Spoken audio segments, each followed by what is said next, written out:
With the recent release of Dragonborn on PC, I decided to go ahead and pick up both of the DLCs and give them a playthrough. This video will take a look at both the Dawnguard and Dragonborn DLCs and what they brought to the table.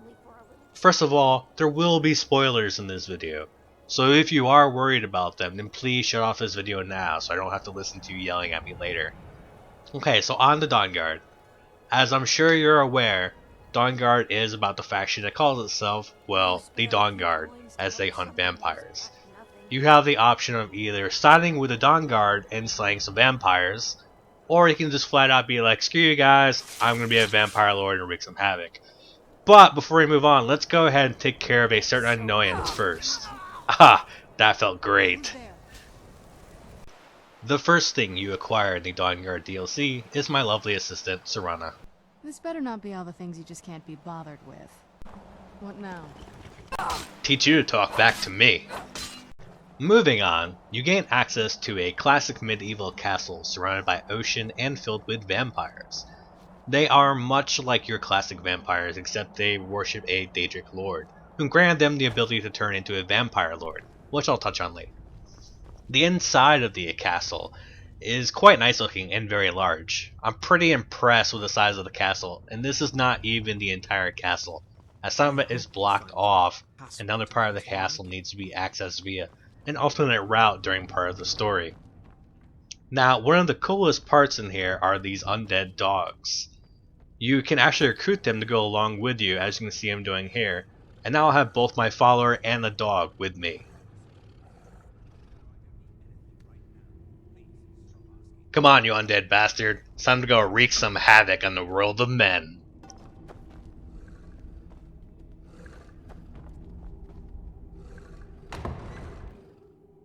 Of course, being a vampire there are certain perks, like having snacks on the premises. Once you've completed the quest, you get a new weapon and some arrows. The weapon is, as you can see here, a bow, which looks pretty normal and doesn't really have any special traits, aside from doing more damage to the undead. Oh, and by the way, it also blots out the sun. Yes, it allows you to turn into a vampire during the day, which is pretty freaking cool, to be honest. And now I get to transform into a vampire lord for the first time here, after using one of the corrupted elven arrows I made by combining it with Serana's blood. These arrows have to be elven and they have to be dipped in her blood, so it's a good reason to keep her around. I am pretty much, at this point in the game, an unstoppable powerhouse. I can fight, defeat, and tame dragons, and now I have the ability to turn into a vampire lord whenever I want, and just go on a rampage throughout Skyrim.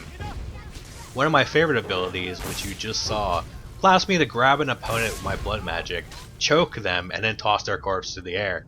There is a certain amount of satisfaction to be gained from that, needless to say.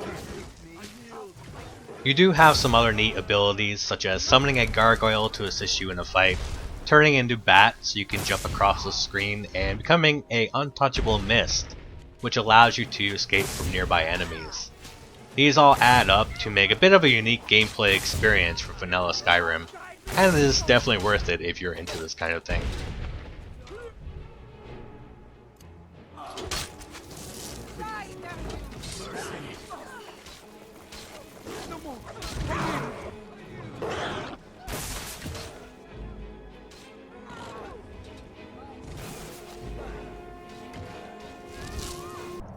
Towards the end of the Dawnguard DLC, you go to a new area which is not in this world. Because it's even more spoiler-tastic than what I'm showing here, I'm not going to show you what it looks like. However, there is a dragon in this other world and he gives you the ability to summon him. As you can see, I'm doing that right now, at least trying to. Okay, well maybe he's just really shy. I have not yet been able to successfully summon him, so I'm not sure what's up with that. Maybe my vocal cords need a tune-up, who knows.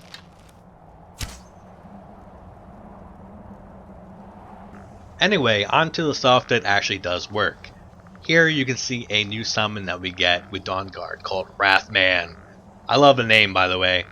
He's your standard undead type, except he packs a punch. On top of this, you actually get another summon, a dead horse.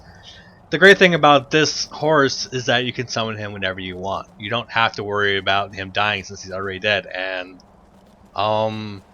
hey there, horse I used to ride. Sorry, bud, but out with the old and in with the new. Later, bitch! Next, on to Dragonborn. You see here a new set of armor and one of the new weapons, which has a rather sweet ability where you can launch energy waves at your foes, and it never requires a recharge. I'm just going to own the entire town with this sword so you can see how badass it is. Yeah, take that, and that! Oh, you didn't even see that one coming, did you? Now you're all gonna die. Oh yeah, die! Oh fuck! So, here is a new house that you can get yourself for completing the quest in the first town you arrive in at Dragonborn. Let's go ahead and take a quick tour. If this dog will move out of the way. Don't make me beat you. Alright, you asked for it. Get out of the way, you stupid dog. Get out of the way! Okay, so we took care of the dog. Let's take a tour for real this time. The house goes underground, which is the style seen in all of the houses here in this town. You have your standard setup with everything you need to craft if you're into crafting. A forge, an alchemy station, extra living quarters, and so on and so forth. Plus you actually get a pretty nice master bedroom. Albeit with some pretty creepy mannequins. I'll show you here in a second. No joke, I came in here once and one of these mannequins was in the center of the room. I'm pretty sure they're sentient and planning to kill me, so let's get the hell out of here.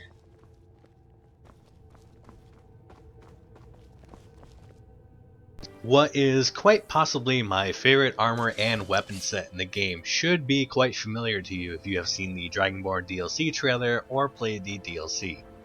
This is Murak's armor and weapons, and boy are they sweet. The armor gives some really nice bonuses, but the best part about it is that whenever you are struck, it has a chance to cause tentacles to explode from the ground and destroy everything around you. Best passive ability ever. The sword you get drains the stamina from your opponent, which is pretty fantastic as not only does the sword transform into like a flexible root when you're attacking with it, but it prevents you from really running out of stamina, which can be a pain in the middle of a fight. The staff, on the other hand, shoots tentacles. Yes, I'm not even lying. You can see it here. Tentacles have a chance of attaching to your opponents and doing terrible things to them, which allows you to kill them much easier. It's kind of funny to see it in action, but at the same time it does gross me out a little. I'm going to show the same fight again, except with yet another set of armor that you gain for questing in this DLC, as well as using the new dragon shout called Ben Will, and a new creature you can summon called the Ash Guardian.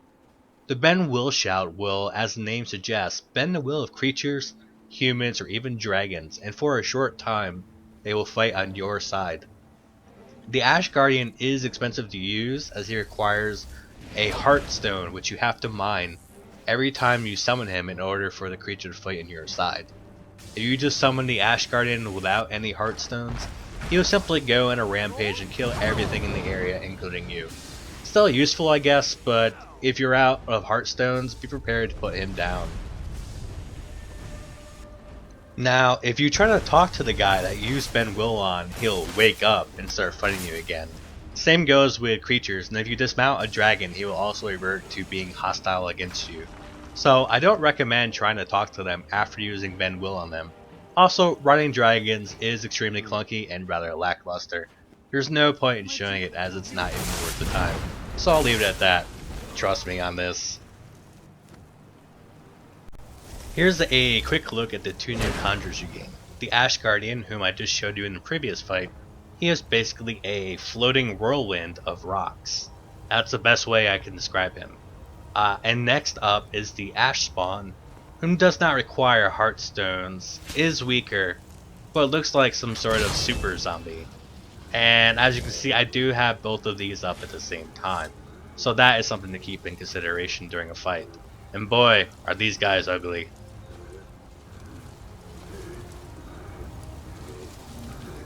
So here is the area you get to traverse with Dragonborn. It's not as big as it looks, but it's a decent sized island, and there's enough content to keep you busy for probably 15 to 20 hours if you really explore everywhere. With Dawnguard, you only get this kind of small area that's new to go into, and most of it is underground, so there's not as much to see. That being said, there are certainly some gorgeous areas which really stand out from the ash-covered Dragonborn content. You have deer that glow in the dark, and an underground forest which is really stunning to walk through at night. And now for some huge spoilers. Check it out, folks, a real-life snow elf. The last of his kind, actually. Throughout Skyrim, you always read books about their history and hear about their terrible fate, but finally you actually get to see one and talk to them here. This whole area is fantastic with a really moody atmosphere, and down below here there's a pretty epic fight that I wasn't expecting during the story. Overall, this was probably the best part of the Dawnguard DLC. I did actually enjoy the twist the story took here. Enjoy this area and take your time traversing through it. Dragonborn certainly does have its unique areas, and most of these take place inside of books. The area around the island is mostly standard fare, and there's not much that's new there. Both DLCs take you to alternate dimensions outside of the regular world, but I'd have to give it to Dragonborn here. Just more fun and more unique to traverse through the book worlds than it was to go through the ultimately boring but nice looking Soul Cairn. The Soul Cairn was too one-dimensional in its implementation. Go in, buy some stuff, get the scroll, and you win. Thanks to the addition of the high-res texture pack for Dragonborn, it does look really nice, and these textures also apply to Dawnguard as well. The new dungeons to explore do look great, and there are some unique puzzles to solve which really help to add to the challenge and keep them fresh. Though they're certainly not reinventing the wheel here. It would be nice if they could get away from those standard hole-in-the-ground dungeons and come up with something more unique in future DLCs or game releases. Also, there's new undead here, but they, again, focus way too much on the undead, so keep those fire spells handy. Now for one more creature you can conjure, which I haven't shown you yet. This is called the Seeker, and he is pretty much entirely magic based when it comes to combat. He does quite a bit of damage, is pretty cheap on mana to summon, and as you can see here, he handles these skeletons attacking him with relative ease. You can get this guy from a somewhat hidden spell tome from one of the black books, so keep an eye out for it when you're doing this DLC. You never know when you'll find something like this. There's a variety of new weapons and even some new spells that you can find in Dragonborn, which does trump Dawnguard. Sure, you get a new bow and some fancy arrows and a crossbow with Dawnguard, but you don't really get anything special outside of that. This sword that I'm using in this clip dropped from an enemy here in Dragonborn, and it's a really nice looking sword that does a good amount of damage. Of course, I tend to rely on magic far more than I should, and one of the big drawbacks I have with Skyrim sometimes is actually finding the enemy that's attacking me when he doesn't show up on my compass. I'm clearly looking for this guy. I know he's there, but it takes me a while to find him. Anyway, for those looking for a new experience outside of vanilla Skyrim, both DLCs do certainly deliver on that front. However, if you're going into either of these expecting a great story, go ahead and just toss that expectation out the window. Neither of the DLCs have a good story, with both being kind of generic. Dawnguard's story is a bit longer, however, and as I said earlier, I'd like to twist more on the story in Dawnguard.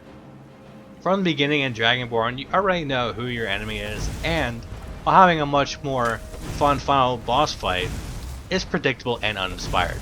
So Dawnguard has a better story but a worse final fight, while Dragonborn has a better final fight and a worse story. Take your pick. And yes, I did feel this was necessary.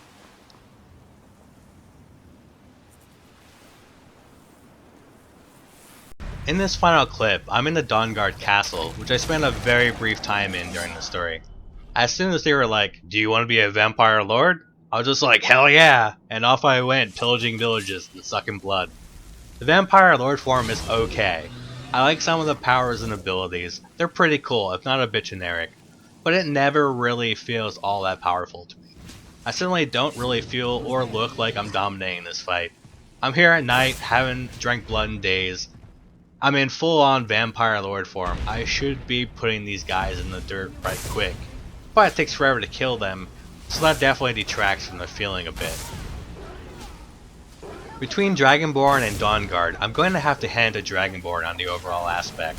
There's negatives of both, some of which I've already mentioned, but Dragonborn has a lot more on the gameplay side. Not only are the actual quests that you're taking part in more fulfilling and more robust, but after you complete a DLC, You have a very real enhancement to your character, both in the skill side and the equipment side. I mean, you get the ability to half all incoming damage for 30 seconds. There's even a trait you can get so that your destruction skills and abilities don't harm your companions in combat, which is amazing. I don't know about you guys, but I've accidentally killed my companions at least a half dozen times, and I had to read those saves as a result. So this is pretty much a godsend for me. There's other abilities and traits you can select on top of these, but this is really what makes my character feel like she achieved something, while with Dawnguard it's mostly gimmicky stuff and a lot of fetch quests in places that you've already been. If it wasn't for the final area and the twist in the storyline, Dawnguard would have really been a lackluster addition to the Skyrim world. They managed to save it a bit, but Dragonborn just wins out in the end. Do know that if you just do the main quest of Dragonborn, however, it is pretty short. You can skip a lot of the side quests, complete the main quest in a matter of a couple of hours, no sweat. I highly recommend that you go and do the side quests before tackling the final Black Book, because they are worth doing.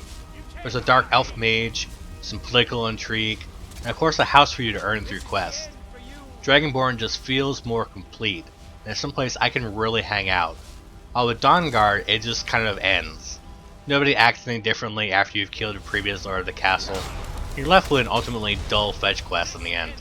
I would like to see them expand on Dawnguard just a bit more, and have a final confrontation with the Dawnguard. Aside from a couple of small skirmishes throughout the course of the story, they never really made an appearance again in any sizable force, and I quickly forgot about them. Which is kind of ludicrous considering the name of the DLC is Dawnguard and not vampires and shit. Dragonborn never really loses focus of what it's about, while Dawnguard quickly loses its focus and deviates into the other territory. Anyway, thanks for watching, and I hope you enjoyed my comparisons between the two DLCs. Please feel free to comment below and let me know your thoughts and opinions on Dawnguard and Dragonborn. Thanks again, and tune in next time. This is Strikin, checking out.